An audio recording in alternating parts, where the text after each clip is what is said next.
Welcome back. The Senate passed Speaker Mike Johnson's two-part stopgap funding bill yesterday, averting a government shutdown at least until January. The bill, which now heads to the president's desk for signage, passed the House on Tuesday with 336 votes to 95 with the help of Democrats. The Wall Street Journal editorial board out with a new piece this morning. Meet the new speaker, same as the old speaker. They write, note the GOP backbenchers are not threatening to depose Mr. Johnson for relying on the minority for passage, which was their excuse for ousting Kevin McCarthy, and 3 weeks of leaderless pandemonium. Joining me right now is Louisiana Congressman and House Majority Leader Steve Scalise. Great to see you, Congressman. Thanks so much for being here this morning. Always great to be with you. Good morning, Maria. What do you make of that editorial? Yeah, the editorial lays out what was done, but especially if you think about what we broke. The cycle that Speaker Johnson wanted to break was ending these Christmas omnibuses. And I think you, so many others, a lot of us have been frustrated when you get to Christmas Eve, you see Congress bringing a 3,000-page bill that nobody read. It's dropped by dark of night, and then it usually passes overwhelmingly. People like me might vote against it, but the bill passes, and then nobody knows what's in it. We said we're going to end that practice, and by shifting this from to laddered approaches, the speaker laid out.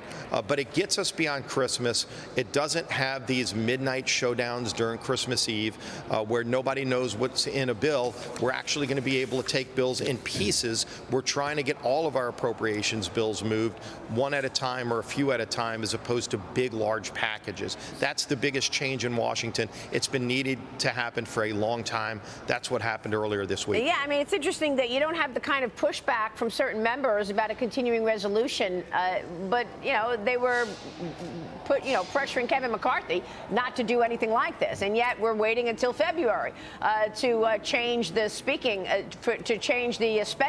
of Nancy Pelosi and company. Yeah, and it's not just the spending, Marie. It's going to be a big fight over border security. Yeah. You know, and again, this is something that Speaker Mike Johnson, our whole leadership team, has talked about. We have an open southern border. This president does not want to confront it. We've passed a bill, H.R. 2, through the House that'll fix this border and show you how to secure the border. The president doesn't want to confront that either. The Senate won't take it up. But we're going to have a fight over the border in January, and that's what this sets up by having this two-step process where you move all of these fights until right after Christmas. You know, the question is, when are you going to have the fight? When is the best time to have this fight? Is it during Thanksgiving and Christmas, or is it to go in January? And let's really get the country focused on it. I think the country's fed up with this open southern border, especially when you see what's going on around the world. It's not just countries from South America that are coming over here. It's people from those countries. It's people from all over the world, from countries that want to do us harm, people on the terrorist watch list. We have to get control of our southern border, and I think people recognize that. That battle's coming in January. And people from China, the nationals from China are up huge. The number is 7,000 in the month of October, when considering not just the border, the southern border, but also ports of entry. What's behind that? Yeah, and there's no questions we've been able to get real direct answers from Homeland Security. It's why you have so much pressure on Secretary Mayorkas, you know, why impeachment is moving through on him through both the Oversight and Judiciary Committee. It's why there's so many concerns about the failures of this administration. They don't want to confront these problems. Yeah. You have had millions of people come across our border illegally. Again, they can't even tell you how many people on the terrorist watch list have been detained, let alone the ones that we haven't caught, Maria. And so those are the big problems that we've been frustrated with. This administration doesn't care. The opioid deaths, the young people that are dying every single day, 150 of our young people are dying every day because of deaths, because the drug cartels are running our southern border, let alone the human trafficking, all the other atrocities. So this is something that we have been wanting to confront through the House. The Senate wants to ignore it. The president wants to ignore it. It's not going to be ignored anymore. Well, let me ask you about the membership's feelings about this investigation into Joe Biden and his family. I know House Speaker Mike Johnson briefed by the chairman from the House Oversight, Judiciary, and House Ways and Means Committee on where they are in the Biden impeachment inquiry. Johnson released this statement. Now the appropriate step is to place key witnesses under oath and question them under the perjury to fill gaps in the record. Congressman, your thoughts on where this is going next? Well, where it's going next, we're, of course, still in the impeachment inquiry, and Jamie Comer's committee has uncovered millions of dollars in shell corporations. You've seen alias accounts in the White House that Joe Biden himself was using. Why was he using these aliases? To try to disclose a lot of his dealings. You've seen the White House, by the way, change their tune. Initially, it was, oh, don't worry, Joe Biden never even talked about business with his son. Well, that veil's been lifted because now we know that the president himself was getting hundreds of thousands of dollars from the business that his son was doing and other family members. It wasn't just his son. It was other family members that were sending direct checks to Joe Biden. All of these are serious questions that the White House has changed their tune on. The one thing that hasn't changed is that this money has been flowing in and that they've been trying to hide it.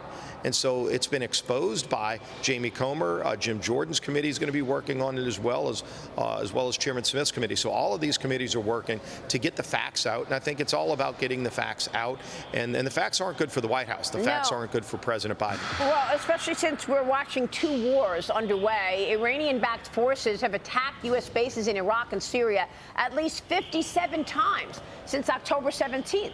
The Biden administration is being slammed for extending a sanctions waiver, which has given Iran access to $10 billion from Iraq in exchange for electricity purchases. The money held in escrow accounts in Iraq. The White House claims it can only be used for humanitarian aid, Congressman. And yet here we are looking at our troops getting attacked in the Middle East. What should be the response? The response should be that they need to cut off Iran. Why does this administration, Maria, have a blind eye towards Iran? They had it before the invasion of Israel, and yet after the invasion of Israel by Hamas, the war where we've seen the atrocities. We've seen what Hamas wants to do, and Israel now wants to eviscerate Hamas, and we need to support Israel in that effort. But who funds Hamas? It's Iran.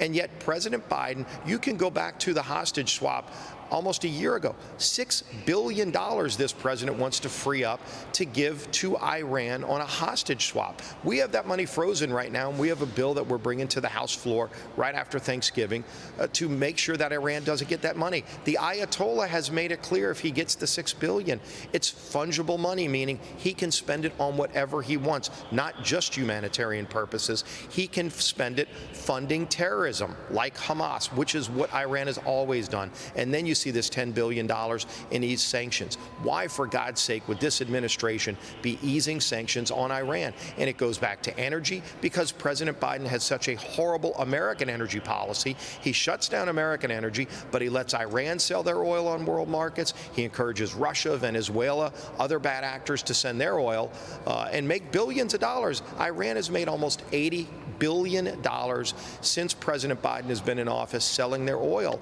on world markets, and yet he makes it hard for America to sell oil. This is insanity, Maria. Yeah. This is why energy policy matters. It's why a president who actually looks out for America and not our enemies, not emboldening our enemies like Iran. Yeah. President Biden has had a blind eye towards Iran since he took office, and this just shows you what's going on today. Understood. Even after what's going on in Israel. Yeah. Congressman, it's good to see you this morning. We so appreciate your time. Thank you, sir.